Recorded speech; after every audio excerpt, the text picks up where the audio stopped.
como el lenguaje más utilizado. Y esto es porque pues, hay muchas tecnologías que lo emplean. Y en cuanto a Xamarin, pues nos va a permitir lo que es diseñar aplicaciones móviles, como ya les expliqué. Y la razón de por qué es recomendable empezar de esta guía, que es WPF, es porque tocamos el lenguaje de marcas, que es el XAML o XAML. Y Xamarin utiliza este para el diseño de las interfaces, así que va a ser un poco más fácil que desde este punto puedan empezar a desarrollar para otras tecnologías. Por ejemplo, ASP.NET utiliza también lo que es el C# como lenguaje de programación principal, el motor gráfico Unity lo utiliza para pues, crear los scripts y los demás que es para videojuegos. Entonces, es un lenguaje bastante útil y pues poderoso que vamos a poder utilizar. Bueno, así como les expliqué, es un lenguaje orientado a objetos, así que obliga a que todos los métodos y propiedades estén dentro de una clase. Eso más adelante lo voy a explicar de una manera que se entienda un poco más. Y finalmente tiene una sintaxis que es similar a otros lenguajes como son Java, C y C++.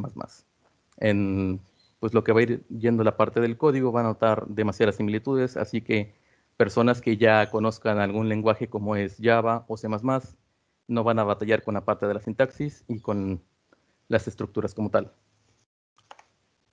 Bueno, pues empezamos primero con un repaso de los tipos de datos. No puse todos, realmente puse los que son los más utilizados o los que pues en algún momento vamos a utilizar en el curso.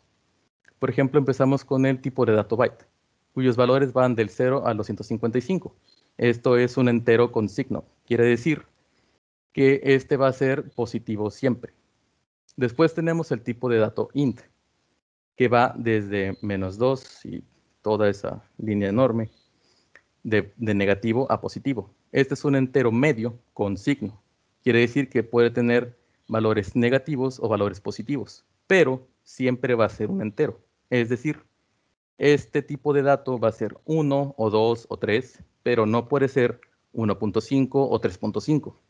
Esto lo explico porque, por ejemplo, en operaciones aritméticas como pueden ser divisiones o multiplicaciones o cosas así, si lo hacen, puede no tirarles un error, pero no van a ver los decimales, porque se va a truncar a su valor entero. Entonces, seguido de int, está el tipo de dato long. Este tipo de dato tiene las mismas propiedades que es el int, sin embargo, este tiene un rango muchísimo más amplio, como se puede apreciar. Y de ahí tenemos float, que es un coma flotante corto. Este es, digamos, similar al int, pero aquí sí se admiten los puntos o los comas. Por ejemplo, 3,5, 4.25 y varios decimales a lo que es a la derecha. Bueno, seguimos. Doble es bastante similar a lo que es el float, pero este tiene un rango de datos más amplio. Y se me olvidó mencionar, tanto el float como el doble también tienen sus valores positivos o negativos. Es decir, pueden ser cualquiera que esté dentro del rango, positivo o negativo, es válido, y con puntos decimales. Y tenemos lo que es el tipo de dato decimal. Este es un tipo de dato como flotante monetario. Se utiliza, por ejemplo, para darle formato a, a valores con decimales. Por ejemplo, si queremos representar esto como, por ejemplo, moneda, no sé, unos 15 pesos, 15.99 pesos, se recomienda utilizar este tipo de datos, realizarle una conversión o aplicarle su formato para que pues, se pueda usar. De ahí tenemos el tipo de dato char. En realidad es un carácter como tal, un carácter tipo Unicode. Tiene un rango de datos también, pero para hacerlo más sencillo de entender, es básicamente una letra o un carácter como tal. Luego tenemos valores booleanos, el bool, que solamente tiene dos valores, que es el verdadero o falso, true o false. Y pues como último de los más usados, tenemos lo que es el tipo de dato string, que es una cadena de caracteres. Puede contener texto a toda su variedad. O sea, puede contener algunos caracteres especiales, puede contener números también. El string, pues, es básicamente como si escribiéramos en una libreta, podemos poner cualquier tipo de valor. En el caso de algunos signos, tendríamos que utilizar lo que es una barra invertida para poder representarlos. pero pues es lo que es básicamente este tipo de dato. Y bueno, ahora tenemos los operadores. Primero tenemos los operadores aritméticos, que son los que están en la parte de hasta arriba, que pues como son el operador de suma, de resta, de multiplicación, división y el de módulo. Los lógicos, tenemos por ejemplo el que es negación, el AND o el OR, que son utilizados en condiciones.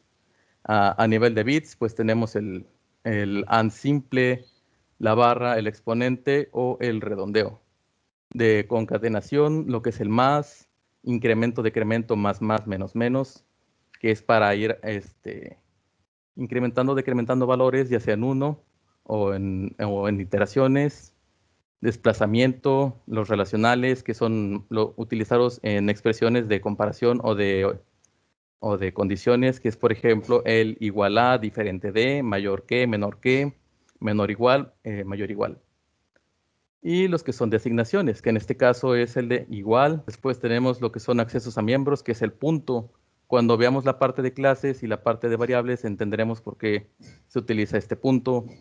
Los de indexación, que son, por ejemplo, para acceder a vectores, a matrices.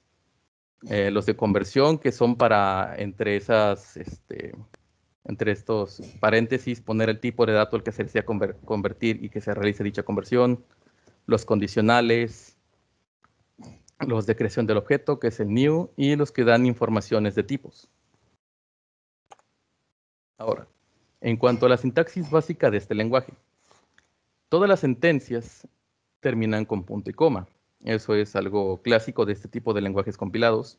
Así que, por lo general, si van a poner una instrucción o algo así, siempre tiene que terminar con punto y coma, a no ser que esté dentro de bloques. Y es la siguiente parte. Los bloques, pues, empiezan, digamos, con el tipo de instrucción que se quiera dar y empiezan con un corchete abierto y terminan con un corchete cerrado. Estos sí se puede en este lenguaje llegar a poner un punto y coma al final del corchete, pero pues no se recomienda porque no sirve de nada, no hace una diferencia como tal. Y bueno, este lenguaje es de carácter sensitivo. ¿Qué quiere decir?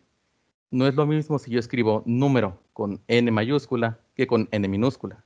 Van a ser cosas distintas. Esto, por ejemplo, si vamos a evaluar dos textos iguales, si tenemos uno que está escrito en mayúsculas y otro que esté escrito en minúsculas, aunque digan exactamente lo mismo, no van a ser iguales. Lo mismo pasa con los identificadores, que es lo que vamos a ver ahorita.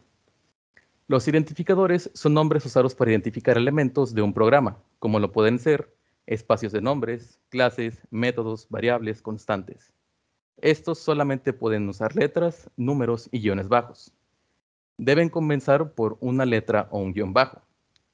No deben tener espacios entre palabras y tienen un límite de 511 caracteres. Ahora, aquí están algunos ejemplos de cómo usar los identificadores. Por ejemplo, si queremos poner un tipo de dato y después darle su identificador, por ejemplo, la variable apellido paterno, lo recomendable es que utilicemos, por ejemplo, esto pegado y se alternen mayúsculas y minúsculas correctamente en lo que es el juntado de palabras. Por ejemplo, apellido paterno, A y P en mayúsculas. Es incorrecto separarlo. Al momento en el que se separa, pues vamos a tener un error de sintaxis. Ahora, si por algún motivo tenemos que empezar con nuestra variable con algún número, pues tampoco puede iniciar con un número. Tiene que iniciar con un guión bajo. Y es incorrecto, por ejemplo, que empecemos con un número como tal. Vamos a tener otro error de sintaxis como tal. Lo mismo si utilizamos caracteres que están destinados para otras cosas, como lo es, por ejemplo, el símbolo de gato o el arroba. Están utilizados para otras cosas. Ahora, aquí tengo un ejemplo de, por ejemplo, en este caso en inglés, si se utiliza, no sé, una variable que diga no está logueado, se tiene que escribir de esta manera, ya que si lo escribimos con el apóstrofe, pues vamos a tener otro error, porque este también es un carácter que está destinado, como lo vimos anteriormente, a lo que es un char. Entonces, ahí va a haber como que una incongruencia en esta sintaxis y vamos a tener un error de la misma. Y ahora lo que es la declaración de variables. ¿Cómo se declaran? Pues bueno, las variables son identificadores asociados a valores. Se declaran identificando el tipo de dato que almacena y su identificador. Aquí tenemos, por ejemplo, la declaración de una variable de tipo entero, que se llama mi número. Y aquí esta variable se inicializa con un valor, que es de 5, que es correcto para el tipo de dato que se maneja. Sería incorrecto si se pusiera, por ejemplo, 5.1. Ahora, esta segunda forma es la inicialización de la variable como tal, pero sin valor. Los tipos de datos tienen también un valor predeterminado. En el caso de un int, pues su valor predeterminado es 0, no es null. Porque, por ejemplo, también se puede dar que en nuestras variables o en distintas partes podamos llegar a tener un valor nulo. Un valor nulo, a final de cuentas, sí es distinto a, por ejemplo, un vacío o un 0. Pero es por eso que en este lenguaje las variables sí tienen un valor predeterminado que no siempre va a ser null. Ahora, una vez que esté declarada lo que es nuestra variable, pues ya se puede proceder a lo que es asignarle un valor con el operador de asignación. Entonces, igual, mismo identificador de nuestra variable y seguido se les da su valor. Y terminamos en todas las instrucciones con punto y coma. Ahora, este es otro ejemplo, pero con el tipo de datos char. Aquí, pues, lo que hice es dar un ejemplo, por ejemplo, cuando vamos a representar una ecuación o algo así. Si tenemos una literal, va a ser un solo carácter. Entonces, esta es una manera óptima de manejar los tipos de datos, porque aquí también se pudo haber manejado string, pero por cuestiones de optimización, un string va a ocupar más espacio en memoria de lo que es un char. Entonces, aquí limitamos este tipo de dato a un char, que va a ser un solo carácter, para, pues, hacer esta variable. Entonces, aquí está inicializado una variable de tipo char con el carácter X. Y aquí igual, inicializado, pero sin valor. Aquí su valor predeterminado será vacío, no nulo. Y pues aquí abajo, después de haber sido inicializado, ya se puede utilizar asignándole un valor. Aquí están otros ejemplos, con el tipo de dato doble. Aquí, como les expliqué anteriormente, o float o hasta incluso decimal son los más apropiados para realizar operaciones aritméticas con los operadores de multiplicación, división o módulo, porque sí vamos a poder manejar lo que es el punto decimal. Entonces, aquí ya tenemos lo que es este tipo de dato, nuestra variable con su tipo de dato y su valor, que en este caso pues es 34.5. Este también puede ser declarado en vacío con su valor predeterminado 0. También se le puede asignar después. Y hay otras maneras también de asignarle el mismo valor. Por ejemplo, podemos asignarle 34 y la terminación de, en este caso para nuestro compilador, será para decirle que este último tipo de dato es doble. Esto es algo recursivo, pero más adelante les explico por qué es válido también. Ahora, al final, lo que es con el tipo de dato string. Ahí tenemos pues un string, de una variable de tipo string llamada saludo, inicializada con el valor hola mundo. Las variables de tipo string pues empiezan con lo que son las comillas. Es para abrir y cerrar. Aquí también inicializada, pero sin valor, es decir, en vacío. Y lo que es abajo, ya una vez inicializada, asignándole un valor como tal. Ahora, esto es algo interesante de este y otros lenguajes que lo permiten, que es esta palabra clave, perdón, que es var. ¿Para qué lo utilizamos? Bueno, var como tal no es un tipo de dato, sino que el compilador va a entender qué tipo de dato va a utilizar para el valor que le queramos asignar o para el valor que vaya a recibir. En este caso, var cadena, al momento en el que nosotros ponemos un texto tipo string, ahí claramente lo dice, esto es un string, cadena, variable como tal, se va a convertir en un tipo de dato string. Lo mismo pasa, por ejemplo, abajo, cuando se le asigna 5, ahí no será string, ahí puede ser tomado como entero o como long, int o long, dependiendo de la longitud de los caracteres. Si ve que es un número demasiado grande y se sale de la escala de lo que es el int, pues lo va a pasar lo que es un long. Ahora, número 2, 4.5, pues lo va a tomar como un float, o lo va a tomar como un doble, o lo va a tomar como un decimal. Más comúnmente en este lenguaje se utiliza doble, así que es más probable que se pase este tipo de dato a doble, o más bien esta variable a doble. Lo mismo pasa abajo. Abajo se especifica, por ejemplo, 4.5D, y en este caso la D al final, como es mayúscula, indica que este va a ser a un coma flotante decimal. Entonces, número 3, su tipo de dato va a ser decimal. También podemos aplicar lo que son instancias de clase. En este caso, objeto puede ser igual a un nuevo objeto de cualquier tipo. También el compilador se encarga de hacer eso. Y también var se asigna con operaciones o con retornos de valores, como en este caso utilizar la librería mat.pow. Los que ya sepan saben que es para elevar a una potencia. Y pues en este caso su resultado se va a pasar a lo que se haya obtenido. Ahora, sintaxis de condiciones. Esto es común en casi todos los lenguajes, pero aún así lo explico para los que apenas estén empezando en lo que es la programación. Aquí tenemos dos tipos de condiciones. En este caso, lo que es pues, la más utilizada, que es if-else, en la parte izquierda, y en la parte derecha, lo que es el switch. En este caso, la palabra reservada o palabra clave if es para indicar que estamos por iniciar una condición. Entonces, se pone if y entre lo que son los paréntesis vamos a evaluar lo que es la condición. Aquí en este caso está evaluando si i, que es una variable, es igual a 2. Si esto procede, si esto es verdadero, pues entonces se va a ejecutar lo que esté en esta parte de bloque de código. Si es falso, se va a realizar una evaluación continua, que es con un else if. Esto quiere decir que si este fue falso, si a lo mejor esta variable tipo i era igual a 3, pues entonces se salta a este otro bloque de código. Ahora, si no fue 3, ni tampoco fue 2, y fue cualquier otro valor, entonces se va por la última secuencia de escape, que es else. Aquí es como, si no fue 1, entonces es lo otro. Si fue verdadero, va a pasar una cosa, pero si no es falso, entonces se va a pasar a esta. Y esto es para switch, en este caso en la parte derecha. Switch toma como argumento, que es lo que vamos a tener aquí entre lo que son los paréntesis, un tipo de dato que queramos evaluar. En este caso, aquí de nuevo está tomando lo que es una variable i, que es esperada para tipo entero.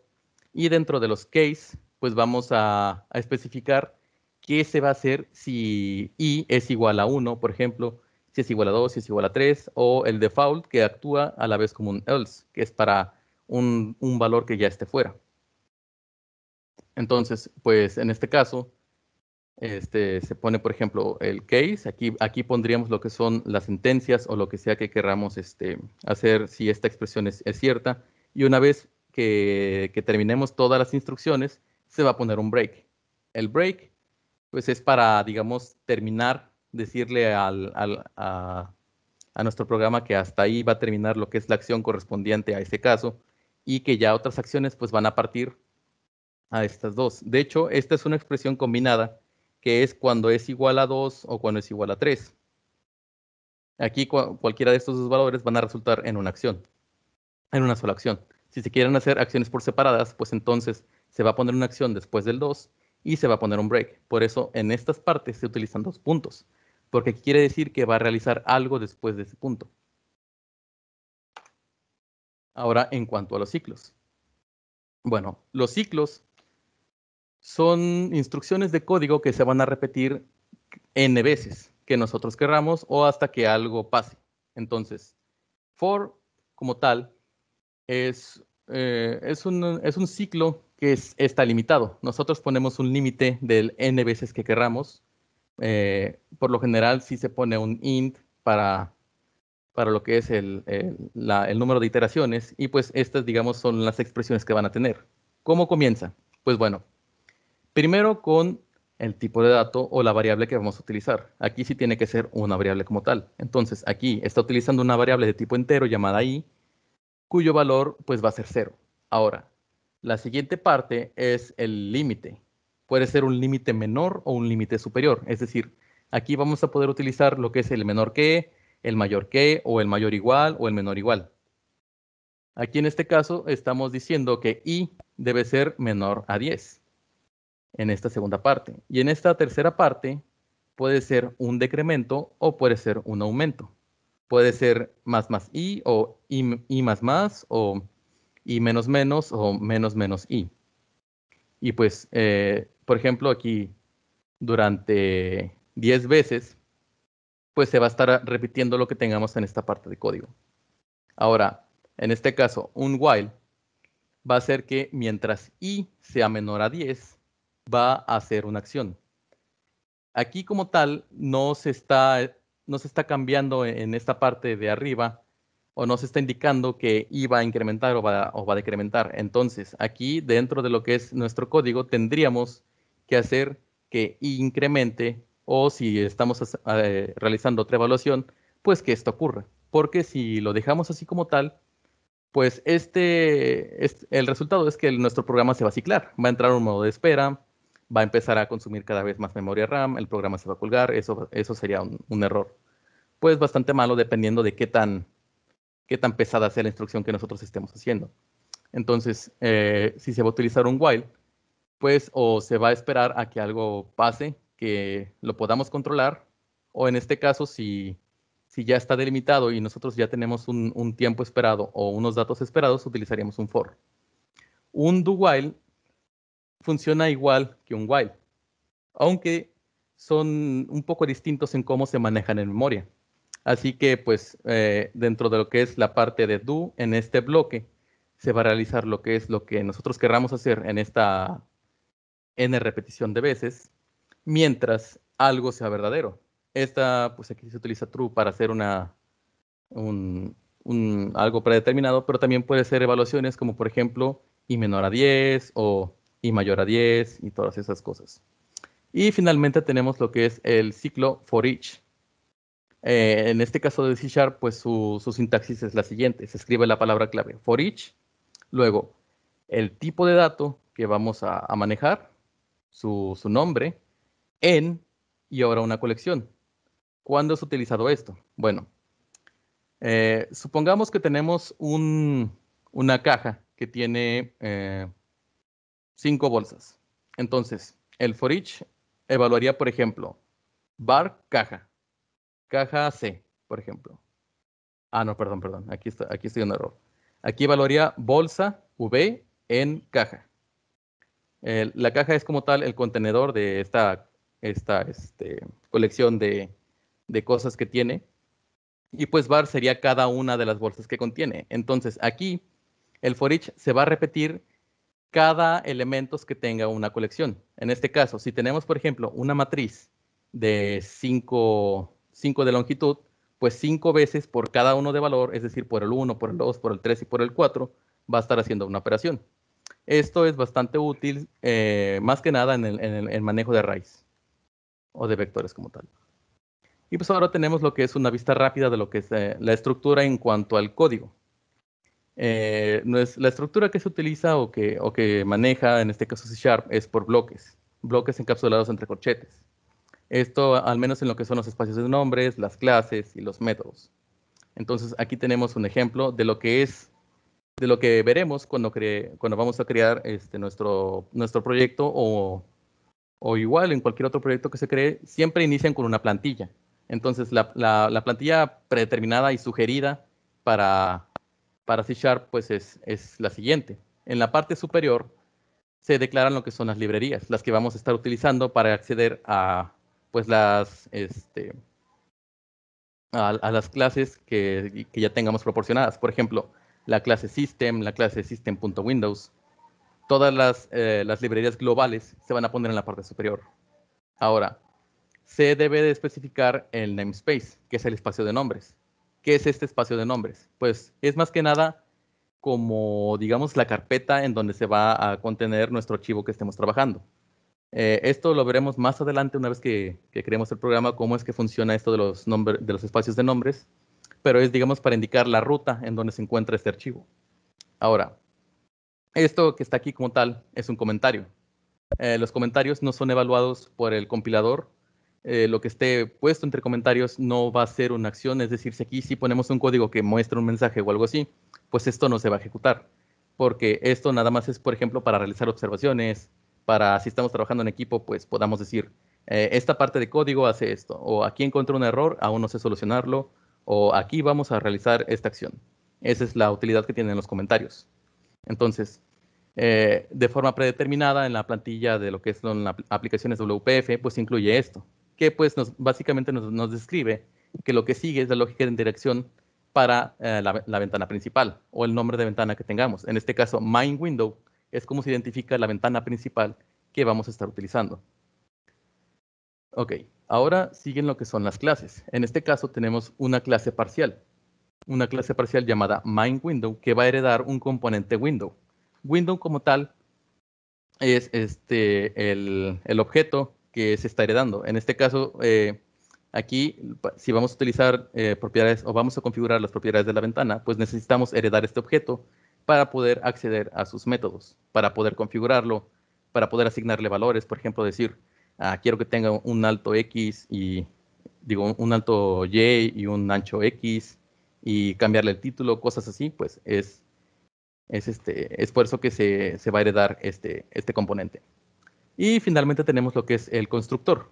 El constructor, pues es, digamos, el método que se ejecuta al llamar esta clase, al inicializarla, y es lo que va, digamos, a, pues básicamente construir. Aquí de manera predeterminada, se tiene este método que es para inicializar los componentes. Más adelante explicaré cómo es que funciona. Pero aquí también podríamos especificar, por ejemplo, si queremos que nuestra ventana ya tenga un alto y un ancho, un título y otras cosas como tal, o si al inicializarse queremos que se ejecute algún otro método o crear una instancia, inicializar variables. Todo se haría al momento de inicializar nuestra clase, de hacer una nueva instancia. Es la utilidad de un constructor. Y finalmente tenemos lo que son las sentencias. En este caso, esta primera sentencia, inicializar componentes, pues es un método que tiene ya de manera predeterminada lo que es WPF. Y bueno, C# como tal, como sentencia, es decir, que va a terminar en punto y coma. Ahora, más información. ¿Qué es Windows Presentation Foundation? Bueno, es una tecnología de Microsoft que ofrece una amplia infraestructura y potencia gráfica con la que es posible desarrollar aplicaciones visualmente atractivas con facilidades de interacción que incluyen animaciones, videos, audios, documentos, navegación o gráficos 3D. Esto a modo de resumen, pues es básicamente un entorno gráfico de escritorio en este caso, que está más destinado a lo visual. Es decir, aquí vamos a tener un mejor manejo y a la vez una mejor optimización para manejar estas cosas, animaciones, videos y audios. Más adelante en otras sesiones vamos a ver un poco más a detalle cómo utilizar todas estas partes. Ahora, permite el desarrollo de interfaces de interacción en Windows tomando características de aplicaciones Windows y aplicaciones web. Bueno, si alguien ya ha visto lo que es, en parte, lo que es el desarrollo web, pues sabrá que pues, tenemos lo que es nuestro código, por ejemplo, HTML, que es para pues, el armado de lo que es nuestra parte visual, es decir, para poner los botones, los textos y todo lo demás. Y si vamos a hacer que haga opciones más avanzadas, pues vamos a utilizar lo que es, por ejemplo, código JavaScript. Entonces, aquí también está separado eso. Vamos a tener un código que va a estar destinado para el diseño y otro código que va a estar destinado para la parte lógica. Eso es lo que básicamente es el tercer punto, que es separa el lenguaje declarativo XAML y los lenguajes de programación .NET. La interfaz de interacción de la lógica del negocio proporciona una arquitectura modelo a vista controlador para el desarrollo de aplicaciones. Esto quiere decir que se relacionan como tal. Desde nuestra parte lógica vamos a poder modificar lo que es la parte gráfica y la parte gráfica también va a poder disparar acciones de nuestra parte lógica. Así que se comunican entre tal, ya sea por interacciones del usuario o por interacciones que nosotros hayamos programado como tal. Es una ventaja que tiene esto. Ahora, en cuanto a XAML. Bueno, XAML es un lenguaje de formato. Es un lenguaje declarativo basado en XML, que es básicamente como etiquetas, muy similar a lo que es HTML, optimizado para describir gráficamente interfaces de usuario visuales ricas desde el punto de vista gráfico. Cuando se usa en Windows Presentation Foundation, XAML es basado para describir interfaces visuales para usuarios. WPF permite la definición de objetos 2D y 3D, rotaciones, animaciones y otra variedad de características y efectos. Es la parte interesante del XAML. Como tal, WPF, para lo que es la parte del diseño, para la parte gráfica, manejamos controles, pues, controles basados en una plantilla que ya se nos proporcionan. Es decir, no tenemos que crear desde cero un botón, no tenemos que darle, por ejemplo, un fondo y bordes y todo eso, porque ya hay una plantilla para un botón, digamos, común. Podemos personalizarla, podemos cambiar los atributos de este botón. Podemos decir que va a tener otro fondo, otro tipo de letra y otro tipo de tamaño de fuente. Pero en este caso, XAML también permite crear controles dentro de controles. Entonces, nuestro botón como tal puede contener también, por ejemplo, otro botón. Es algo, pues, un poco recursivo o inútil si se piensa así, pero es más o menos para explicar. Por ejemplo, nuestro control dentro puede tener una sección que va a tener una imagen, que puede mostrar un icono, por ejemplo, o otro texto, otro espacio para texto que pues nos puede mostrar una descripción o otras cosas aparte. Entonces, es la ventaja. Y otra cosa es que el XAML es el que también se va a utilizar en Xamarin. Creo que sí los mencioné antes. Entonces, es por eso que es bastante útil aprender esto ahora. Y bueno, a continuación vamos a tener lo que es la introducción a Visual Studio. Una vez que seleccionen abrir Visual Studio, en algunos les va a preguntar, por ejemplo, bueno, les va a pedir iniciar sesión con su cuenta de Microsoft. Si tienen la edición Community, pues esta es gratuita, así que únicamente pues es un inicio de sesión para que se les pueda crear, digamos, su perfil como tal, y eso no va a tener un costo alguno, pues básicamente nunca, a menos de que quieran monetizar la aplicación, pero eso ya lo vamos a ver más adelante. Entonces, inician sesión y en algún punto les va a preguntar para qué va a estar destinado el desarrollo. Entonces, en las opciones que les van a aparecer, van a seleccionar desarrollo o... Ah, no, es Visual C Sharp. C Sharp, ya saben, es una C con un símbolo de gato, o hashtag, como le quieran decir ahora. Y pues bueno, esta va a ser la pantalla después de bienvenida. Si ya han trabajado antes, pues saben que aquí están sus soluciones, sus proyectos que ya han hecho antes. Pero pues en este caso, para crear un nuevo proyecto, basta con ir en este recuadro de aquí, que dice crear un nuevo proyecto. Ahora, aquí vamos a seleccionar las plantillas o el tipo de proyecto que queramos crear. En este caso, pues buscamos entre todo esto, aquí va a aparecer WPF App, o más bien aquí ya lo tengo yo anclado, que es aplicación WPF.NET Framework. Así les tiene que aparecer. Damos en siguiente y aquí es para darle un nombre a este proyecto. Entonces yo le voy a poner curso WPF. Y pues bueno, una vez que le demos en crear, que es en la parte de aquí, pues va a empezar lo que es crear el proyecto. Eso se va a cerrar y les va a abrir esta ventana. Esto es lo que van a ver iniciando el proyecto. Lo que tenemos aquí es la vista del diseñador de nuestra ventana principal. De manera predeterminada asigna ya algunos valores, es decir, si tiene ya un ancho y un alto. Tiene un título, en este caso aquí lo van a poder apreciar, que es Main Window, en inglés, ventana principal. Y pues de aquí, digamos desde ya podemos empezar lo que es el diseño de esta aplicación. Aquí en la parte izquierda, pues les van a aparecer cuadros de herramientas, que es para controles ya prehechos en plantillas. Por ejemplo, un botón, basta con que seleccionen, digamos aquí, y lo vayan, digamos, creando, manteniendo el clic izquierdo presionado. Es como si crearan una forma en Word, por ejemplo. Y pues aquí ya los podemos ir situando y estas cosas. Pero bueno, principalmente les voy a explicar cómo es esta idea como tal.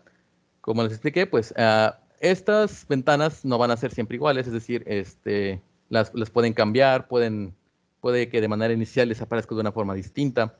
Entonces, estas son ventanas que están ancladas al IDE como tal. Estas ventanas se pueden desanclar. Por ejemplo, si yo lo arrastro y lo quito, se va a convertir en una ventana aparte, que puedo, pues, utilizar en una segunda pantalla y cosas así.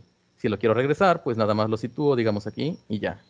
De hecho, aquí tenemos como que son estas pequeñas ayudas que cuando pasemos encima de uno de los cuadros, pues nos va a ir marcando la zona en la que podemos anclar esta ventana. Entonces, pues esto para más comodidad yo lo pongo en este lado.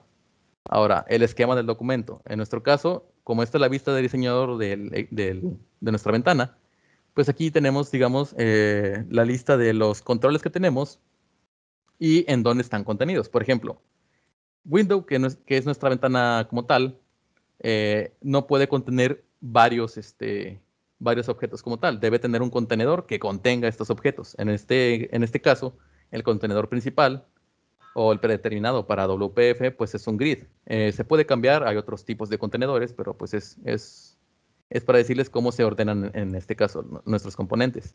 Si vamos creando más botones, pues se van a ir anexando, digamos, aquí en esta forma de lista. Podemos hacerla más pequeña o desplegarla para ver todos los componentes. Ahora sí que de forma que se haga más cómoda. En la parte de abajo tenemos lo que es nuestro código XAML. Podrán notar que tiene una cierta similitud a lo que es HTML, o pues básicamente XML, que es en lo que está basado. Pero en este caso, XAML, pues esta es su sintaxis, así es como se ve. Aquí es, digamos, en la parte en la que vamos a estar trabajando si queremos utilizar lo que es directamente desde el código. Se puede hacer 100% diseñador, no hay problema, porque, por ejemplo, aquí seleccionamos un tipo de dato, un tipo de control, lo ponemos. Aquí en esta parte tenemos lo que son las propiedades. Entonces, podemos, si a algunos se les va a hacer más fácil utilizar el diseñador, pues no hay problema, pero el chiste es que también se aprenden algunos pequeños fundamentos de lo que es el XML. Pero aquí pues también le vamos a poder asignar propiedades, de lo que es, por ejemplo, un fondo, ese tipo de cosas. Desde aquí se puede ir seleccionando. Tenemos la paleta de colores, podemos ponerle su texto, especificar el tipo de texto, todo ese tipo de cosas. Ahora, aquí en esta parte superior, pues tenemos lo que es nuestro explorador de la solución. Estos son los archivos que nosotros tenemos de pues, nuestro proyecto. Como tal, la solución se llama curso WPF, aquí lo especifica, es un proyecto. Y pues básicamente aquí en nuestro programa, o el nombre de nuestra solución dentro de, o el nombre de nuestro proyecto, pues también se va a recibir el mismo nombre. Entonces aquí tenemos otras cosas, por ejemplo, propiedades. Aquí podemos editar cosas de nuestro ensamblado, de nuestra aplicación, que es, por ejemplo, el nombre que va a mostrar, una cita de copyright y otras cosas. También podemos ponerle más después traducciones a otros idiomas, es la utilidad de este ensamblado. O podemos guardar, aquí ya tenemos un archivo .settings que es para guardar pues, ajustes de nuestra aplicación. Aquí podemos pues, poner un tipo de valor a una variable, su tipo de dato y ya poner un valor predeterminado o simplemente dejarlo así para que pues, conforme haga algo el usuario ahí se vaya guardando. Ahora, las referencias. Aquí se van las librerías que tengamos agregadas a nuestro proyecto. Como tal, tenemos unas predeterminadas que ya nos da Visual Studio al crear nuestro proyecto, que es System.core, Data, XML, todas esas cosas. Estas, pues, desde ya se pueden utilizar lo que saca en la parte de código. Entonces, es lo que es la utilidad de esta parte de referencias. ¿Se pueden agregar referencias aparte? Sí, eso lo vamos a ver en otra sesión, o puede que hoy, si nos da tiempo. Es la utilidad de esta parte. AppConfig, pues aquí es un fichero XML que es para la configuración de nuestra aplicación. Aquí, por ejemplo, la codificación que podemos utilizar, UTF-8 es la predeterminada y no hace falta moverle. Y, por ejemplo, el siguiente, app.xaml, como tal es el fichero que sí se llama al inicio, que es para el diseño. Entonces, aquí, por ejemplo, una vez que se llame, va a llamar a su vez nuestra ventana de inicio. Entonces, aquí está especificado que lo que se va a ejecutar al iniciar nuestra aplicación, pues va a ser nuestra ventana principal. Esto es configurable. Quiere decir que si tenemos otra ventana, pues podemos poner su nombre de ventana con su extensión y será lo primero que nos va a aparecer. Esto es útil porque, por ejemplo, si empezaron su proyecto, pero querían que iniciara, por ejemplo, con una pantalla de carga o con una imagen o con otra cosa, pues desde aquí se puede especificar. No es que tengan no es necesario que tengan que editar, digamos, la pantalla principal para que forzosamente así se muestre primero. Lo pueden hacer distinto. Y pues bueno, esto es, digamos, en cuanto a partes de la interfaz. Ahora, menús, pues archivo, que es para abrir, nuevo, que es para crear nuevo proyecto, un nuevo archivo. Si vamos a crear, por ejemplo, un nuevo archivo, tenemos plantillas de archivos que podemos crear. Por ejemplo, un archivo de texto, una página HTML, un archivo JavaScript, todas esas cosas, pues lo podemos tener ya plantillas prehechas desde aquí, sin necesidad de crearlas aparte con un editor de texto. Entonces, esto es para más comodidad. Pues también tenemos lo que es la opción de repositorios para trabajar con Git, que esto es para que podamos tener un control de versiones de nuestra aplicación, para que si vamos a hacer cambios o queremos experimentar con eso, pues podamos llevar un registro, comentarios y estas cosas. Esto pues no lo vamos a tocar por ahora porque sería alargar, digamos, demasiado. Eso tal vez en un futuro, o si se puede extender el curso, lo podríamos ver, pero no es necesario. Ahora, agregar, pues podemos agregar a esta solución otro proyecto u otras cosas. También archivos existentes o así. Cerrar la solución, otras opciones y lo que es guardar este archivo que tengamos abierto, guardar todo. Ahora, en cuanto a esta pestaña que es proyecto, pues aquí es más, pues válgase la redundancia, es para nuestro proyecto. Desde aquí vamos a poder hacer cosas más directamente, como es agregar una página, una ventana. Básicamente son opciones más accesibles. Entonces, aquí, por ejemplo, ya podemos agregar otra ventana, otra página. Aquí se nos especifica que como nuestra solución, nuestro proyecto está en WPF, pues la ventana o la página que vamos a agregar va a ser WPF. También controles de usuario, agregar otras clases, que esas ya están libres de lo que es WPF y todas esas cosas. Es decir, pueden ser utilizadas ya de manera universal, pero igual en lenguaje C Sharp. Y orígenes de datos, que es para conectar, por ejemplo, con SQL Server o con Access, también se puede. Agregar nuevos elementos o elementos ya existentes, por ejemplo, una imagen que ya tengamos descargada o una canción o un video para proyectarlo, también están esas opciones. Esto es accesible tanto desde esta pestaña de proyecto como darle clic derecho en nuestra solución. Vamos a ver algo más o menos similar en la parte de agregar y eso. En la parte final de lo que es aquí en proyecto, pues tenemos lo que es la configuración. Ay, perdón.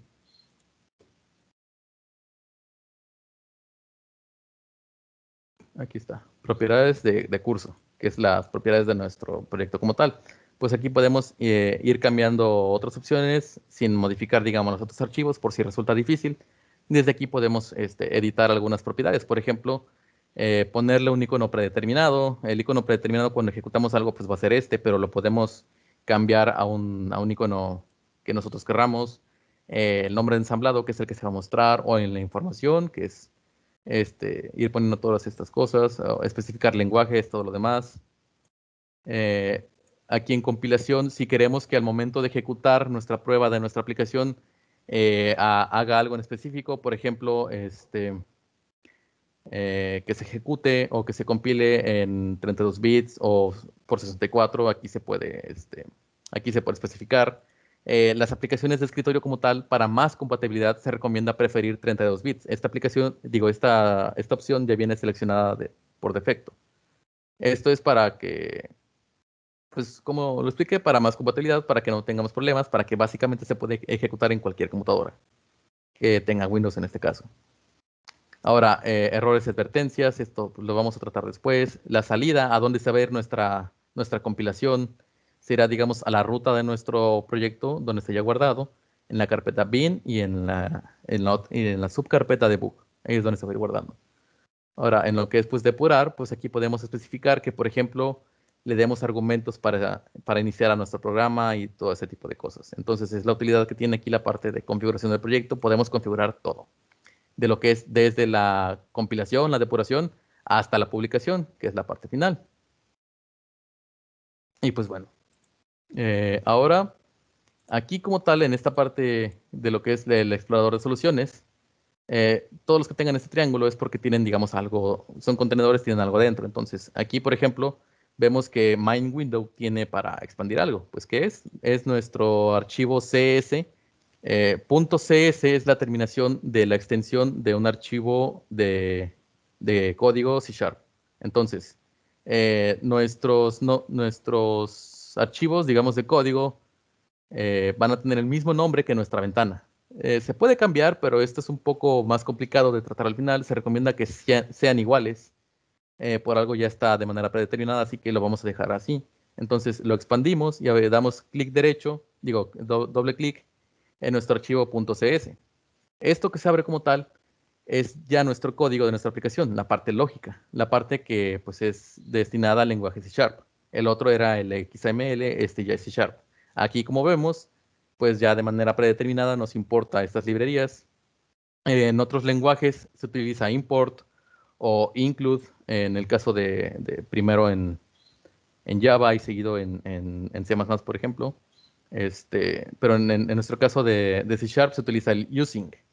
Y pues esto ya se está agregando de forma predeterminada. Esto quiere decir que desde ya podríamos trabajar con la mayoría de cosas comunes para nuestra aplicación sin tener que andar importando manualmente las cosas.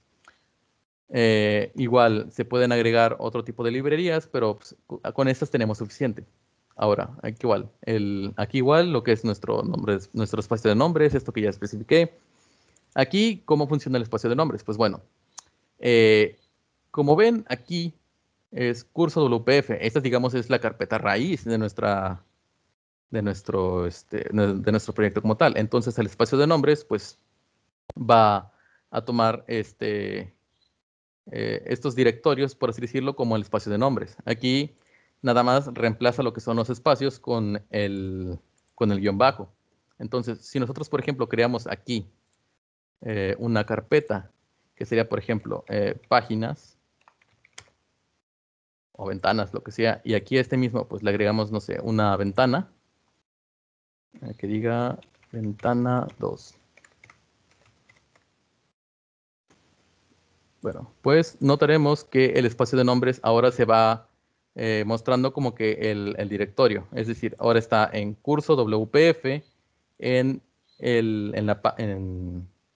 la carpeta páginas. Entonces, digamos, la ruta que va a ir siguiendo.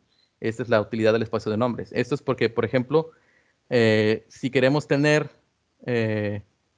no sé, un respaldo de una ventana como tal, pero debe tener el mismo nombre para evitar errores de código y otras cosas, pues se utilizan nombres de espacios distintos. De esa manera podemos tener, digamos, dos archivos que se llaman igual y no va a haber problema porque pues están en diferentes partes. No va a haber errores de coincidencia. Y pues bueno, ahora en cuanto a lo que es el, el, el IDE como tal, pues esto es lo que se necesita, digamos, para iniciar, conocer cómo es este entorno de ventanas, si llegan a cerrar alguna ventana por error. Por ejemplo, aquí, pues, en la parte de ver, aquí, pues, aquí se despliegan lo que son las ventanas. Aquí tenemos, por ejemplo, explorador de soluciones, que es la ventana de aquí. Tiene Explorer, que son para otras cosas. Aquí ya tenemos lo que es el esquema del documento. Entonces, pues solamente sería volver a seleccionar de nuevo la ventana que queramos que se vea. En este caso sería cuadro de herramientas, que es el que cerramos, y ya se restaura. Igual, si sacan, digamos, la ventana por errores de clic o lo demás, pues nada más se arrastra al lugar donde quisieran que se ponga, y aquí pues van a salir estos indicadores que es para anclarlo de nuevo. Bueno, primero voy a dar una pequeña explicación de lo que es Primero vamos a empezar diseñando lo que es el clásico o la mundo. Entonces, pues aquí ya tenemos una ventana predeterminada. Y aquí tenemos, digamos, los controles. Si primero les voy a explicar lo que es el diseño, pues con el diseñador, es decir, arrastrando los objetos, manipulándolos, digamos, desde aquí, desde el editor visual. Y pues después vemos cómo editar algunas propiedades desde lo que es el código XML. Entonces, pues aquí como tal, aquí tenemos nuestro cuadro de herramientas, que son los controles que tenemos disponibles. Si queremos poner texto, tenemos dos opciones. Uno, lo que es un label, o dos, lo que es un text block. Ambos son distintos, ambos funcionan distinto, pero en esencia ambos son para mostrar texto, así que no hay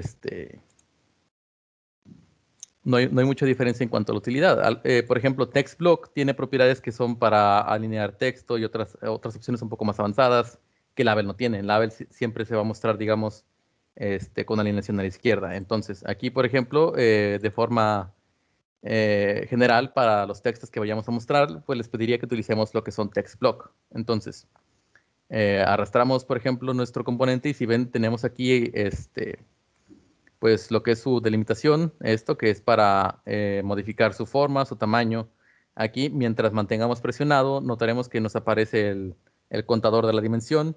Nos va a ir diciendo, por ejemplo, la separación que tienen en esta alineación, que es de 76 píxeles.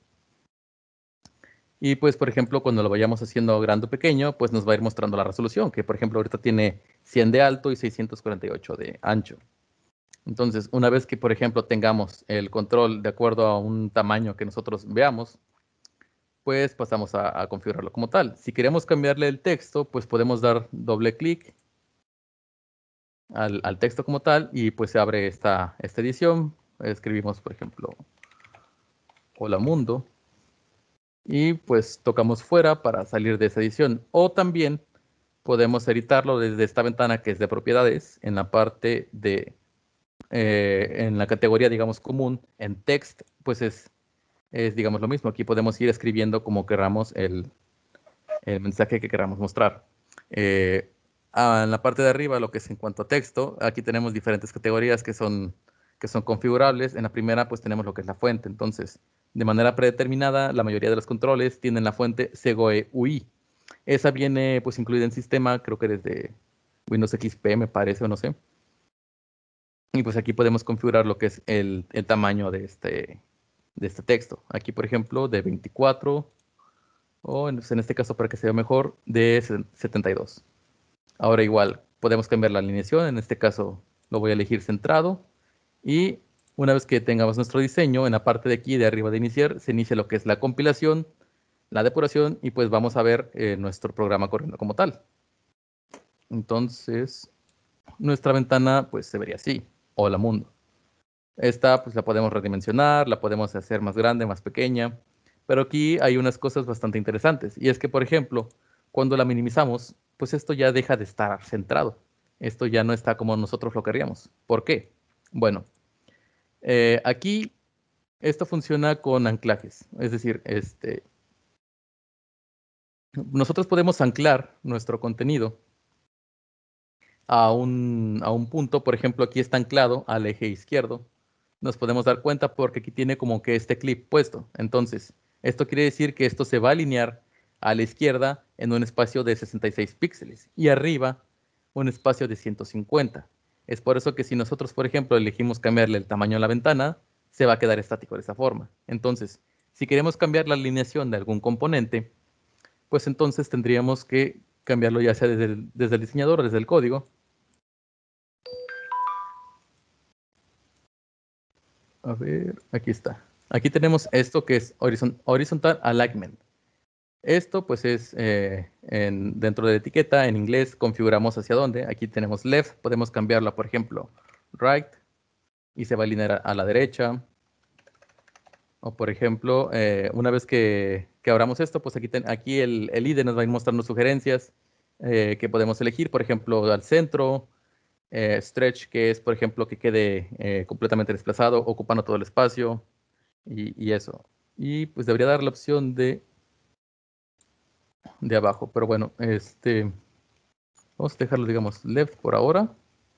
Y vamos a cambiarlo desde aquí, desde lo que es nuestro editor de propiedades. En la parte de diseño, podemos cambiar lo que son estos valores. Aquí tenemos lo mismo, horizontal alignment y el vertical alignment, que es la traducción de orientación, alineación horizontal y vertical. Entonces, aquí ya tenemos, digamos, la vista previa. Aquí, pues, por ejemplo, si está especificado que se vaya a alinear a la izquierda y va a estar anclado, digamos, de arriba, no de abajo. Entonces, esto como tal, el margin es para dar un espacio. Esto lo podemos cambiar ya sea que se cambie solo mientras lo arrastramos o cambiarlo desde aquí o cambiarlo desde el código. Entonces, esto es, por ejemplo, si quiero si quiero especificar más exactamente cómo quiero que esté separado, puedo darle a ambos una separación de 10, por ejemplo, y va a quedar, digamos, en la esquina con con este ligero margen como tal. Entonces, si quiero que esté centrado, pues aquí selecciono la opción que es Center y ya estará centrado. Sin embargo, aún así va a tener un margen, porque esto pues sigue existiendo, aunque la alineación sea centrada. Entonces, para que esté correctamente centrado un componente, pues tendríamos que bajar el margen a lo que es 0, en este caso. Ahora, cuando pues ejecutemos la aplicación, vamos a notar lo siguiente, que es que cuando se ejecute, a pesar de que nosotros le cambiemos el tamaño o que lo hagamos grande o pequeño, siempre se va a mantener en el centro. Ahora, esa es una vista previa, digamos, de este primer componente en este caso componente que es el texto o text block. Tenemos más opciones. Por ejemplo, pues lo más común, que es, por ejemplo, un botón. Aquí, como les expliqué, esto ya tiene una plantilla prehecha. Ya vamos a tener un color predeterminado, que es, digamos, su fondo y su borde. Podemos hacer que tenga bordes más gruesos. Por ejemplo, aquí arriba tienen este pequeño buscador que es para que vayan ingresando la configuración que quieran y se les va a ir mostrando. En este caso, para ajustar el grosor de un borde, pues es border thickness. Entonces empiezan escribiendo, por ejemplo, board con eso y aquí ya se va a ir mostrando. Aquí tenemos el thickness. Lo cambiamos a un valor, no sé, por ejemplo, de 5 cada uno. Y esto pues es para cada una de las partes del borde. Aquí ya, por ejemplo, ya se ve un poco mejor, ya corresponde, digamos, al tamaño, ya no se va a ver muy pequeño el borde, entonces ya es como lo podemos ir personalizando. Igual, quitamos ese criterio de búsqueda y podemos ir cambiando otras opciones, como que es, por ejemplo, el texto, así de la misma manera en como fue con el text block, también sucede con el botón. Nada más que, por ejemplo, notarán que aquí ya no da la opción de alinear texto. ¿Por qué? Pues es porque algunos controles, el contenido que muestran no es lo mismo. Es decir, sí se puede en algunos escribir texto, pueden tener un contenido, pero este no siempre va a ser un texto como tal. Es decir, pueden, como les expliqué al principio, estos controles pueden contener otros controles. Entonces, normalmente esto se les llama content o contenido. En este caso, content tiene texto y el editor como tal lo pasa a que es un texto para mostrar, pero por lo mismo no le va a dar todas las propiedades que tendría un texto.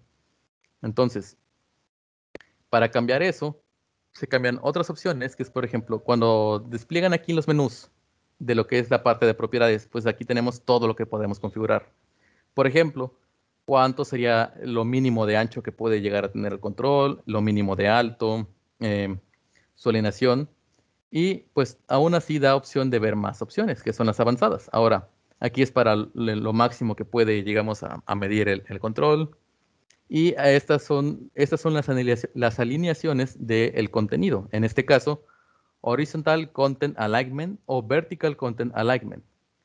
Eso como tal, cuando en la plantilla de texto, pues no se muestra como tal. Esto se puede ir escribiendo, digamos, en el código, pero como aquí estas propiedades siempre van a estar visibles, pues desde aquí lo podemos cambiar. Aquí ya podemos cambiar la alineación, que es, por ejemplo, que se alinee a la derecha o a la izquierda. Ahora sí que de la forma que gusten es como se va a ir alineando esto.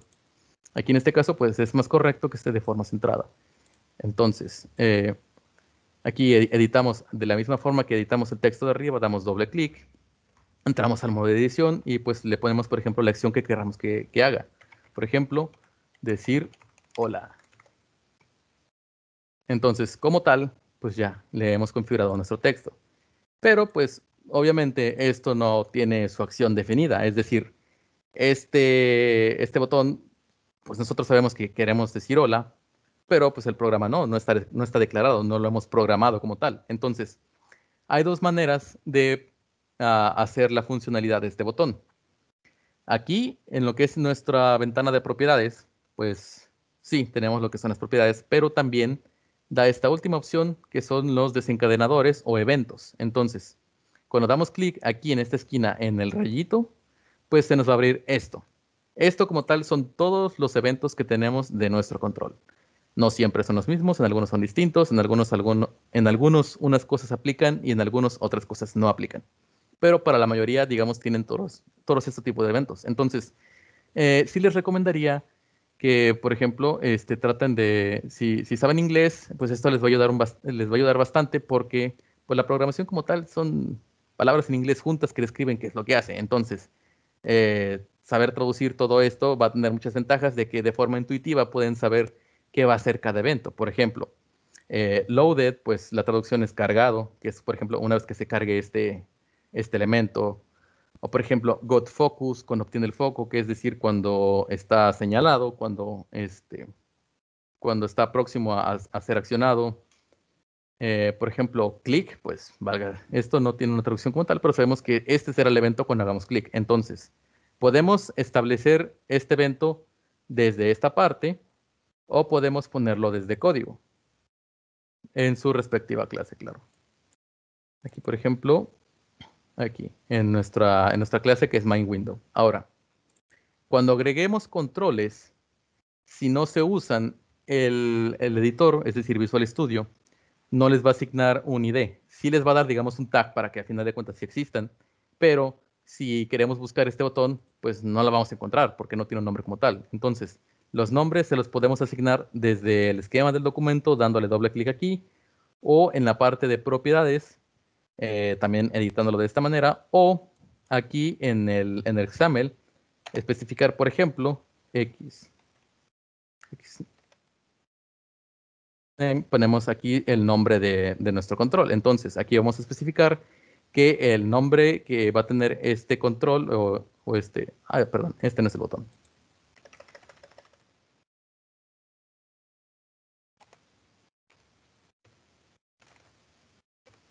Ok, el nombre que va a tener nuestro botón será BTN Hola. Entonces, una vez que hayamos especificado el nombre de este control, pues ya va a aparecer aquí nuestro esquema de documento. Es decir, aquí ya va a decir que este que tenemos seleccionado o este elemento como tal, pues tiene su nombre BTN Hola. Igual aquí es de propiedades. Entonces, desde el código ya lo vamos a poder, ya lo vamos a poder encontrar. Ya sabemos cómo se llama. Entonces, aquí en C Sharp, para agregar eventos a nuestros controles, lo vamos a hacer de la siguiente manera. Escribimos el nombre de nuestro control o de lo que queramos utilizar. En este caso va a ser el botón hola, es btn hola. Y mientras vamos escribiendo, vemos que nos va mostrando las sugerencias, es decir, nos va mostrando lo que coincide con con lo que vayamos tipeando. Esto como tal se le llama IntelliSense. Esto quiere decir pues que son estas ventanas, estas sugerencias que nos van a ahorrar, digamos, tiempo de tipeado y a la vez tiempo de errores gramaticales. Porque, por ejemplo, yo me pude ver equivocado en una letra, no sé, en BTN, a lo mejor no lo terminaba con N, lo terminaba con M. Como quiera, mientras fuera escribiendo me lo iba a mostrar y pues me puedo dar cuenta. O por ejemplo, si yo desde aquí lo escribo mal y me falta la A, pues ese error, digamos, puede pasar, pero nos lo evitamos si seleccionamos desde aquí, pues lo que queramos. Por ejemplo, BTN, aquí ya está aquí ya aparece nuestro control que nosotros queríamos utilizar. Para que se termine de escribir solo, podemos presionar tabulación o darle clic a este elemento. Entonces, yo preferiblemente prefiero utilizar tab, pero digamos para mostrarles que se autocompleta, pues les voy a dar clic. Y ahora se termina de escribir. Con el punto vamos a acceder a sus propiedades y sus métodos. Esto aplica pues en C# como en muchos otros lenguajes. Entonces, aquí tenemos todo lo que podemos llamar o desencadenar o configurar. En este caso, aquí está con iconos, digamos, cada cosa. Por ejemplo, los que aparecen con la llave son atributos que podemos obtener o establecer. Algunos van a ser solamente para obtener y otros los vamos a poder establecer. Entonces, por ejemplo, el actual height, que es, por ejemplo, su ancho actual, pues es un atributo que solamente vamos a poder obtener. Entonces, si lo quisiéramos cambiar, pues se cambia, por ejemplo, con width. Y aquí esto nos lo va a señalar. ¿Cómo? Pues aquí nos está especificando el tipo de dato que vamos a utilizar para cambiar esta propiedad. Aquí nos dice que es doble framework element, que como tal, todos estos controles son frameworks elements. Y pues aquí esto al final, headset, nos indica que podemos obtener y podemos establecer.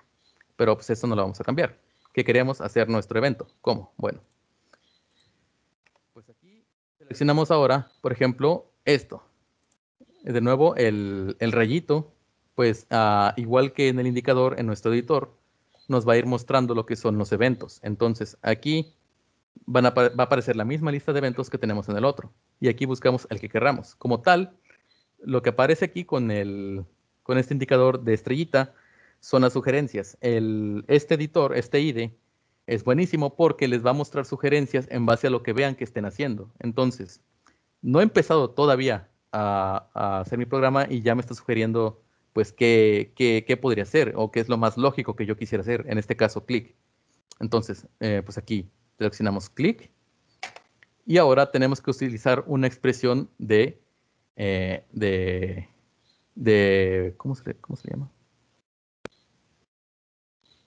Una expresión, digamos, de adición. Entonces, vamos a poner más igual Y aquí ya nos muestra igual una sugerencia de un método que puede crear automáticamente para hacer nuestro controlador de evento. Esto lo podemos hacer manual o podemos presionar, por ejemplo, aquí sí o sí es tabulación para que lo agregue. Entonces, escribimos más igual espacio, presionamos tabulación y nos va a hacer automáticamente el método. El método por lo general pues, va a tener el nombre de nuestra variable seguido de la acción, por ejemplo, btneola-click, para que podamos pues, identificarlo, que este botón cuando haga su clic, pues así se va a llamar. Este igual lo podemos hacer aparte, respetando que sea lo mismo. Por ejemplo, de nuevo, puede ser privado, puede ser público, de preferencia se toman privados, entonces establecemos, por ejemplo, la publicidad de nuestro método, especificando void, por ejemplo, y vamos a poner, por ejemplo, click hola. Ahora, este método debe tener argumentos. En este caso, nuestros argumentos va a ser el objeto. Nuestro objeto como tal es un botón. Así que cuando se dispare este evento, pues el object que vamos a recibir va a recibir se va a convertir como una variable y esta variable va a tener su nombre sender. Entonces, pues aquí especificamos que se va a tratar de un objeto. Su nombre es sender. Esto se puede repetir, no hay problema porque es un método aparte. Coma. Ahí lo escribí mal. Sender, coma. Y lo siguiente es que se espera. Entonces, esto como tal es para indicar que esperamos un evento enrutado, es decir, que va a ser el resultado de una interacción o de un evento. Entonces también especificamos routed event args. Y también su variable, como en este caso e. Y ahora para hacer su bloque, pues ponemos los corchetes y ya con eso hemos creado pues digamos, controlador de evento o este método que se va a llamar cuando se clique el botón. Entonces, esto de aquí lo podemos cambiar, podemos dejarlo como estaba el anterior o ponerle clic hola. Y pues de esta manera ya, si no queremos que se llame igual, si queremos que tenga un nombre más corto o que en este caso tengamos un mismo evento para distintas, para distintos botones, pues esta es una manera propia de hacerlo. Entonces, pues ya en este punto, para mostrar un mensaje, por ejemplo, si ya programaron en Java, sabrán que se utiliza, por ejemplo, de la librería Swing, pues el JOption Pane. Entonces, aquí, como ya están pues todas las librerías importadas, no hace falta importar como tal para mostrar mensajes. Aquí lo que se utiliza es un message box. Entonces escribimos. Aquí nos va a ir completando. Esto ponemos punto .show, que es el método que se va a ejecutar, que en este caso sería mostrar como su traducción. Y encerramos entre paréntesis los argumentos que queremos que se muestre. Entonces, aquí recuerden, si vamos a mostrar texto, tenemos que poner comillas para mostrar un string. Aquí este es un string como tal declarado. Lo podemos hacer como variable también. Podemos poner, por ejemplo, un string. Un string. En este caso, C# da la opción de escribir, digamos, el tipo de dato tanto empezando con minúscula como con mayúscula. ¿Por qué? Porque esto en realidad es una palabra reservada. String está reservado para llamar a la clase string. La clase string como tal se puede llamar desde mayúscula o empezando con mayúscula y va a ser exactamente lo mismo. Los métodos como tal están señalados con el color, digamos, azul agua o azul verdoso. Y las palabras reservadas, pues con este azul opaco, no sé. Entonces, aquí podemos especificarlo desde antes. String, por ejemplo, mensaje. Y le vamos a asignar su texto de, por ejemplo, hola a todos al curso. Entonces, aquí ya no sería necesario escribirlo como tal. Simplemente vamos a darle como argumento esta variable de tipo string que creamos. Entonces, sería el nombre de nuestra variable, que es mensaje. Y una vez que tengamos esto, pues iniciamos nuestra aplicación. La arrastro aquí. Ok. Bueno. LOL. Y pues ya al presionar el botón, ya nos va a mostrar nuestro mensaje. Hola todos al curso. Entonces, desde aquí, pues ya configuramos el primer botón. ya está lista su acción, podemos hacer otras cosas, pero pues así es más o menos cómo funciona. Como tal, pues hay más opciones configurables. Por ejemplo, MessageBox es parte de una clase que viene ya de estas librerías. ¿Las librerías cómo funcionan? Pues bueno, de la siguiente manera. Las librerías contienen clases ya predefinidas, es decir, la librería, por ejemplo, system.windows es la que contiene, digamos, todos los atributos de la ventana, que es .window. Entonces, window como tal es una clase, pertenece a una clase. Entonces, desde esta clase, pues podemos, esta clase nos sirve como plantilla para crear objetos y controles variados. Es decir, podemos tener cinco botones de la clase botón. Esto se le conoce como polimorfismo y herencia de clases. Entonces, como este lenguaje está orientado a objetos, pues es la manera en cómo funciona. Entonces, es por eso que podemos escribir, digamos, ya, bueno, es por eso que más bien tenemos ya métodos auxiliares o clases auxiliares, como en este caso la clase MessageBox, que es para mostrar, pues, un cuadro de mensaje. Entonces, no tenemos que hacer, por ejemplo, el cuadro aparte o irlo, pues, diseñando, porque eso ya está prehecho. Y como tal, su constructor .show, que es el predeterminado, pues está hecho para mostrar el mensaje. Si queremos ver a detalles qué tiene una clase, por ejemplo, si queremos examinar la clase MessageBox, pues presionamos en nuestro teclado la tecla Control y vemos que el mouse pues cambia como que al icono, digo, al puntero de mano. Entonces, aquí es para seleccionar lo que queramos inspeccionar. Entonces, si seleccionamos, por ejemplo, MessageBox, va a abrir este explorador de los metadatos que tiene el MessageBox y aquí vemos pues los atributos que le podemos dar. Por ejemplo, esto como tal es lo que se ejecuta cuando le damos show. Entonces, esto es lo que le podemos configurar. Por ejemplo, string, su mensaje. Esto sería como que la descripción o el texto que se mostraría. Ahora, coma, quiere decir que podemos darle un segundo argumento, que sería caption. En este caso sería como título. Actúa como el título, es decir, la parte de arriba. Y pues dependiendo de lo que queramos, podemos ir a alargarlo. Por ejemplo, en el que creamos ahorita, solamente tenía un texto. Entonces, lo que ejecutamos correspondía a esta sección de abajo. Esto fue lo que ejecutamos como tal. Si poníamos coma y poníamos otro string, se iba a ejecutar que nos iba a mostrar ahora nuestro título. Y si, por ejemplo, coma, seleccionábamos otras opciones, pues aquí podíamos seleccionar unos botones prehechos, que en este caso pues pueden ser, por ejemplo, el de aceptar, si no cancelar, ok, cancelar, son diferentes tipos de botones que vamos a tener. Entonces desde aquí accedemos pues aquí podemos visualizar todos los datos que le podemos proporcionar y qué tipo de dato toma.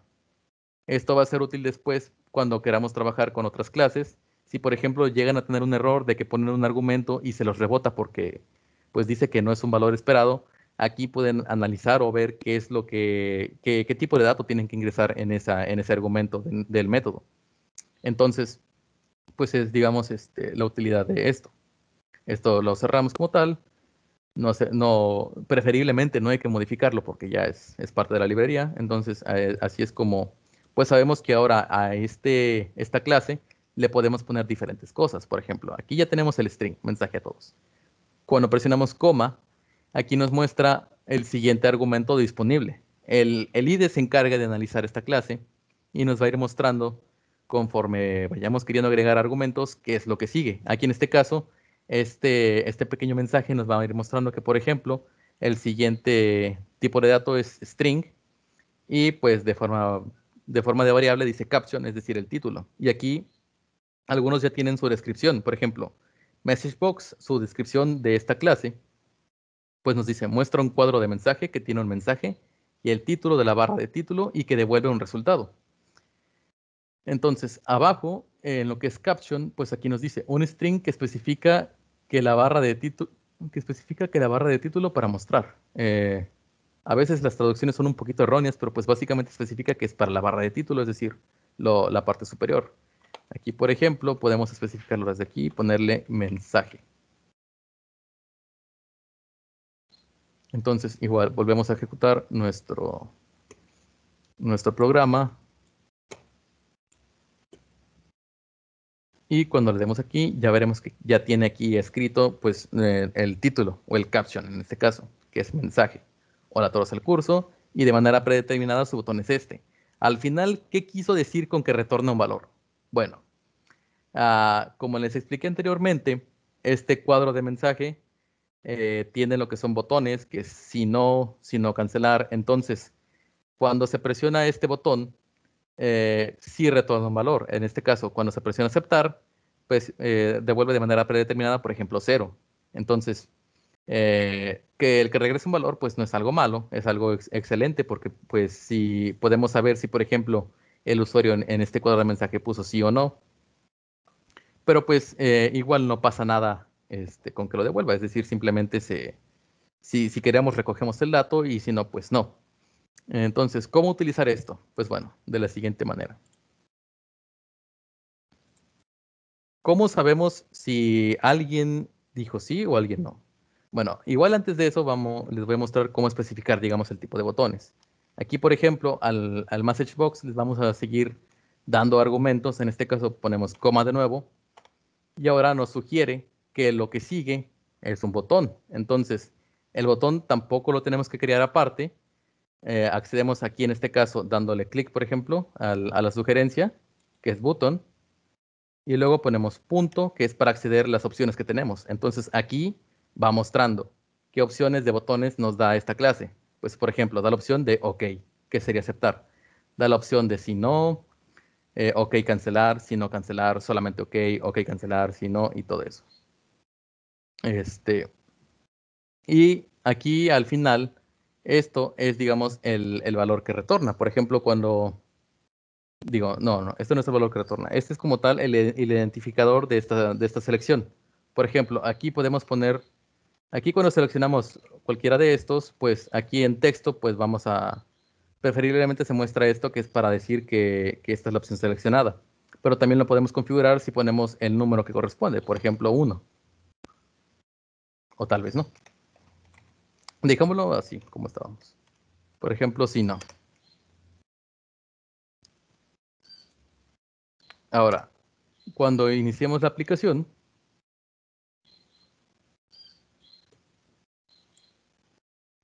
el cuadro de mensaje que va a aparecer ahora va a tener estas opciones que ya hemos seleccionado, que es sí o no. Cuando presionemos pues cualquiera de los dos, sí regresa un valor, aunque no se muestre todavía. Entonces, ahora para saber qué se seleccionó, pues hacemos lo siguiente. Para obtener, digamos, el valor recibido, digamos, de esta interacción, vamos a utilizar lo que es el operador de condición. En este caso, más precisamente, podemos utilizar un if o podemos utilizar un switch, pero para manipular esto, pues es más preferible hacerlo con un if. En este caso, pues ponemos if. Si presionamos doble tap, se va a insertar automáticamente lo que es este bloque, esta condición, con el true, que es, digamos, algo predeterminado, que es para que no muestre un error al momento de mostrar. Y aquí podemos poner la evaluación. Entonces, si aquí ponemos que, por ejemplo, es igual a el resultado, por ejemplo, sí, entonces va a ser esto. Vamos a mostrar otro mensaje, por ejemplo, que diga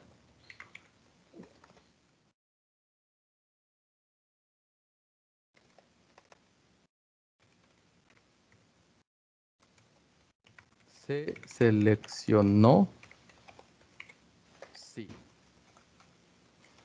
Ahora, si se seleccionó sí, pues va a mostrar esto. Y si no, pues ponemos el else.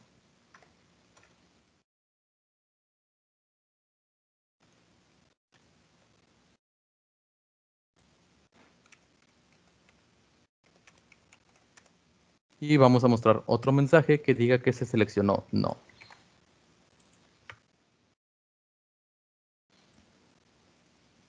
Ahora, lo voy a comentar para que no se ejecute. Va a quedar, digamos, como una anotación. Y ahora, pues voy a ejecutar la aplicación. Aquí está. Hola a todos al curso. Si presionamos sí, Se seleccionó sí. Así ya obtenemos, digamos, el resultado de esta llamada. Y si es no, pues aquí ya no lo va a poder mostrar. Esto, por ejemplo, lo podemos aplicar si tenemos un editor de texto o algo así, pues preguntar si se quiere guardar el archivo o no se quiere guardar, o si desea abandonar la aplicación o no. De esta manera se puede gestionar. Entonces, por ejemplo, vamos a controlar más a fondo, digamos, eventos de la ventana. ¿Cómo lo hacemos? Pues aquí en este caso, ahora lo voy a hacer desde la parte del diseñador, en lo que es aquí los eventos enlistados. Seleccionamos desde el esquema o desde aquí lo que es la ventana. Y aquí aquí si ven, ya cambiaron un poco los tipos de eventos o los eventos distintos que tenemos. Entonces, por ejemplo, Activated se llama cuando esta ventana se está mostrando. Por ejemplo, mi ventana activa como tal es Visual Studio. Entonces, actualmente el evento que se llamó cuando yo la seleccioné, pues es ese evento. Ahora, los eventos que nos interesan son Close o Closing. Close es cuando ya se cerró, es decir, cuando esta opción no nos va a servir para cancelar el cierre de la ventana, pero sí para que se haga algo después de esa llamada. Entonces, closing sí nos va a servir para saber si queremos que se cierre o no la ventana. Entonces, ¿cómo disparamos este evento? Pues desde esta parte, una manera sencilla es pasar, digamos, esta casilla de aquí, damos doble clic, y automáticamente nos manda a la parte de nuestro código y nos agrega ya el bloque de este evento. Ahora, ¿qué diferencias hay entre hacer esto así y hacerlo desde el diseñador? Bueno, este evento como tal se genera en el código XAML. Es en la parte de arriba. Aquí está. Aquí está ya especificado este evento. Cuando se genera el evento closing, pues va a llamar el método window-closing. Entonces, la diferencia que esto tiene es que este evento ya se va a predefinir desde que se muestre nuestra aplicación y no hace falta especificarlo que se va a generar en cierta parte del código. Por ejemplo, aquí especificamos que el evento de clic del botón pues se va a llamar con el constructor, es decir, una vez que se inicie la aplicación, este evento se va a establecer y es así como se desencadena. Pero si, por ejemplo, lo comentamos o lo cambiamos a otra parte, pues cuando queramos acceder, digamos, a ese evento, pues como no está accesible porque no está declarado, no va a hacer nada nuestro botón. Es decir, lo vamos a cliquear, pero pues no va a ser su función. Es importante saber esto porque, por ejemplo, podemos darle una utilidad distinta al botón después o primero que no sea accesible. Por ejemplo, que no sea seleccionable o que en cierto punto muestre una cosa y después pueda mostrar otra. Entonces, la diferencia entre hacerlo desde el XAML y desde la parte del código es que desde el XAML, pues siempre se va a llamar una vez que la ventana se cargue, una vez que ya esté lista para representar. Entonces, pues en este evento de closing no, no hace falta, digamos, volverlo a mencionar aquí, ya está creado desde acá, no hace falta escribir, digamos, de misma forma que aquí. Aquí ya está este evento, porque lo está llamando el XAML. Entonces, aquí, por ejemplo, podemos acceder a las variables que se crearon desde el evento. Por ejemplo, aquí tenemos que el objeto, pues, es emisor, por así decirlo, la traducción de sender. Y aquí tenemos un argumento distinto, que es cancel event args. Esto se llama, pues, ante un evento de cancelación. Aquí podemos acceder a diferentes propiedades. Entonces, por ejemplo, aquí podemos copiar, digamos, lo que es este mensaje como tal, pero aquí lo vamos a cambiar. Aquí vamos a poner, desea cerrar la ventana. Y mensaje. Si se seleccionó sí, pues va a ser esto.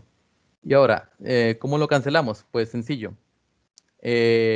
No podemos, digamos, acceder directamente a esta propiedad desde la clase porque es un atributo que no va a ser estático siempre para todos. Es decir, si no podemos poner, por ejemplo, simplemente window y luego cancel porque no funciona así.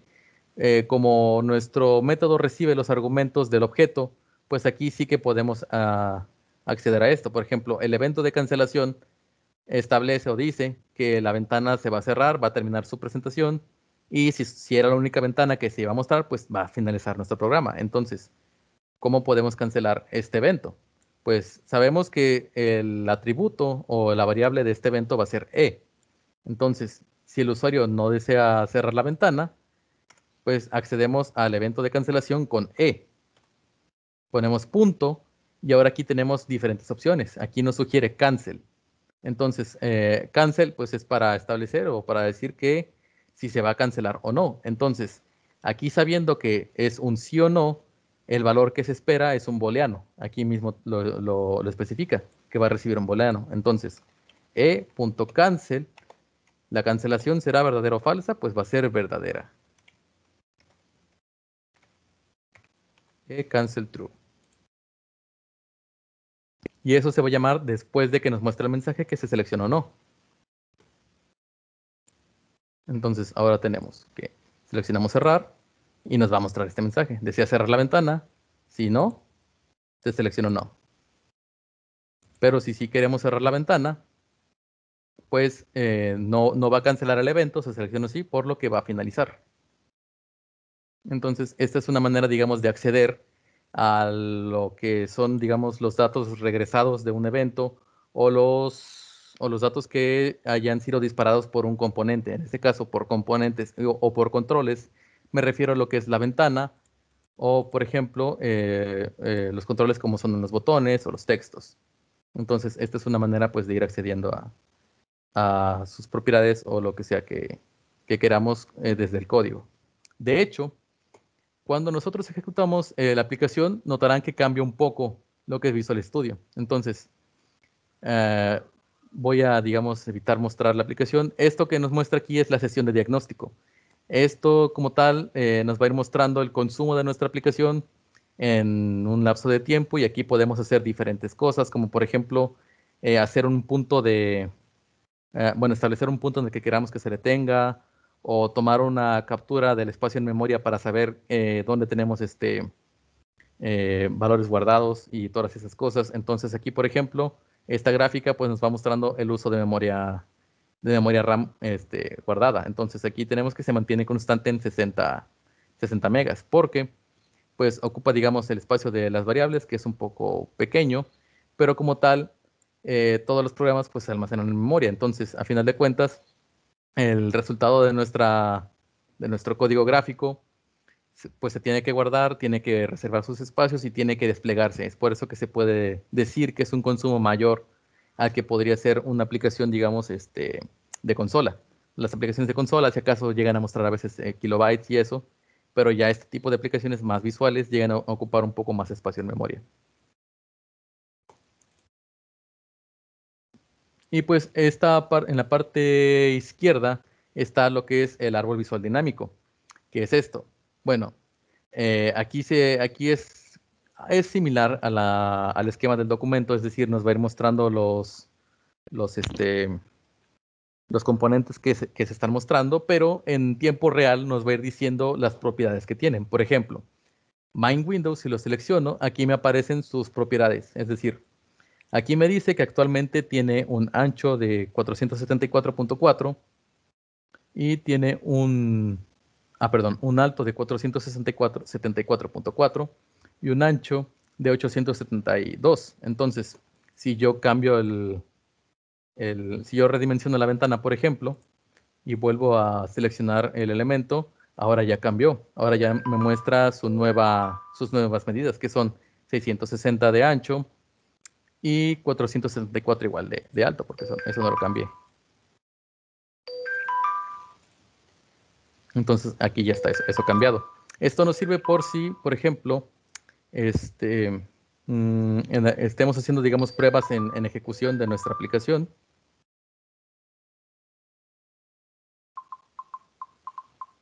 Y, por ejemplo, queramos ver en tiempo real cómo se ve nuestro diseño. Por ejemplo, aquí yo sé que cuando paso o cambio los valores, por ejemplo, la hago más pequeña, A veces no se actualiza, digamos, en tiempo real aquí. Por ejemplo, si ahorita lo moví y no cambiaron los valores, basta con que seleccionen otra cosa y se regresen de nuevo. Y aquí ya de nuevo se han actualizado sus valores. Y también otras cosas, aparte del ancho y el alto, por ejemplo, su título, su valor, por ejemplo, si el top actúa como en el eje Z, por así decirlo, tenemos una ventana que puede ir encima de otra, encima de otra. Entonces esto nos va diciendo eso. Y otras cosas, por ejemplo, la plantilla que está utilizando. Aquí nos dice que tiene la plantilla predeterminada de Windows. Aquí es como, es este espacio que aquí dice Windows system.windows.controls.control template. De eso se hereda la plantilla de Windows, que es la ventana como tal que tenemos. Lo mismo pasa si seleccionáramos, por ejemplo, el control de botón. Cuando lo seleccionamos desde la parte de acá, pues aquí nos va a ir diciendo también su plantilla. Aquí está. Controls.control template. Aquí pasa algo interesante. Podemos cambiar propiedades como, por ejemplo, el color de fondo o el borde, pero pasa algo interesante si nosotros lo hacemos. Por ejemplo, border bush, pues es este borde. Podemos ponerle otro color, por ejemplo, negro. Y el foreground, pues es para el color del texto o para el color del contenido. En este caso va a ser blanco. Decir hola, ok. Cuando mostramos nuestra ventana, pues en efecto sí ha cambiado eso.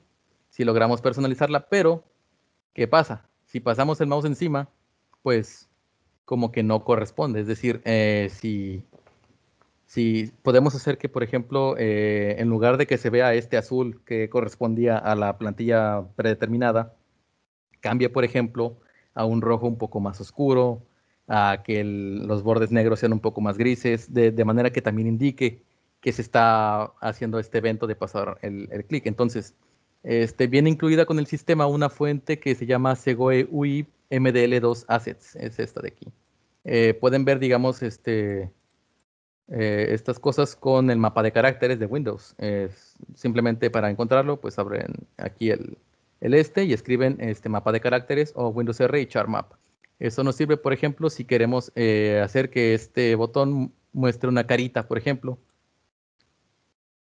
y no queremos perder como que el tiempo diseñándolo. Por ejemplo, seleccionamos aquí la carita, copiar, y la pegamos aquí. Control V. Se va a mostrar así porque la tipografía que estamos mostrando es EGOEUI. Es el tipo de fuente que está mostrando este botón. Entonces, esto también se puede cambiar en la configuración de su texto. Seleccionamos la fuente de acuerdo a la que vamos a utilizar, que en este caso es la de Segoe, UI MDL2 Assets. Entonces, aquí la buscamos y ahora sí que va a mostrar la cara.